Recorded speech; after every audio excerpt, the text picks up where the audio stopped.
Before I get into this video, let me tell you about my sponsor, Blood Lubricants. They've got premium oil and lubricant products for motocross, UTVs, ATVs, and much more. They have racing oil. They have chain lube. They got so much other stuff on there. Just go check out Blood. They sponsor many privateers. They put money into the sport. And, of course, they sponsored me, so go give them some love. Head to bloodlubricants.com and use my code TMN25 to get 25% off site-wide. All right, one more quick ad. My magazine. Link in the description. Go snag a copy before they're gone. Running low on issue number 7.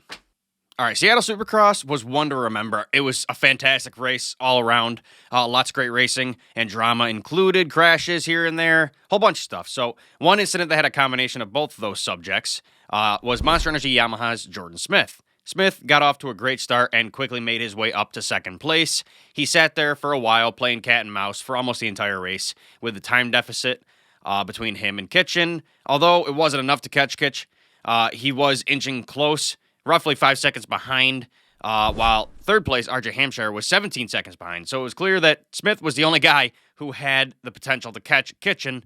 Unfortunately, with about 3.5 minutes to go, Smith made a mistake in the rhythm section, cross-rutted in the face, ended up kicking him to the side of the track, causing him to case the jump, and he hit his handlebars pretty hard. Here's that clip if you don't remember. From that point on, Smith wasn't the same. It took him a long time to get up. He was clearly hurting. He was overshooting jumps after that, casing jumps, and crashing again a lap later. This is when people began to speculate that he had been concussed. It kind of looked like it. He was riding a little off, and that maybe he should have been pulled off the track. Social media began blowing up shortly after the race, saying that Smith was clearly concussed and they should have pulled the rider off the track, or they should pull riders off the track when this happens. It's a good thing they didn't, because come to find out, he wasn't concussed, and he had a pretty solid explanation for all this stuff. Jordan Smith took to social media yesterday to explain his side of the story, saying, quote, "Everything was going good until it wasn't. Got cross-rutted and came up short on the triple in the rhythm section. Knocked the breath out of myself, the worst I have ever had.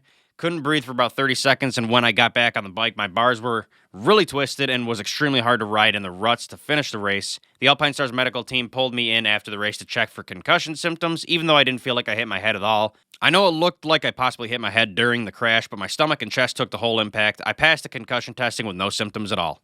So it turns out he had a really good explanation to all of that. If his bars were bent, I cannot imagine trying to even roll around that track. The ruts on that track were gnarly for the guys who had straight bars. Imagine having bent bars on that track. It'd be impossible to jump, hit any line, so that explains all that. Let's now rewatch his crash. I'll put in him. So, no concussion. Well, now that we've got a good explanation, and this all adds up pretty well, it's clear that he wasn't concussed. It was just impossible to ride with bent bars on a rut-ridden track like that. So, what are your guys' thoughts about Jordan Smith's crash now that you know his side of the story? I honestly thought he was a danger to himself and others on the track for a minute there while I was watching it live, but he seems to have checked out A-okay, no issues with the head, so it was just bike problems. Let me know what you guys think about this. Thanks for watching. Let me know if your opinion changed at all after hearing that. Anyway, thanks again. See you guys in the next video.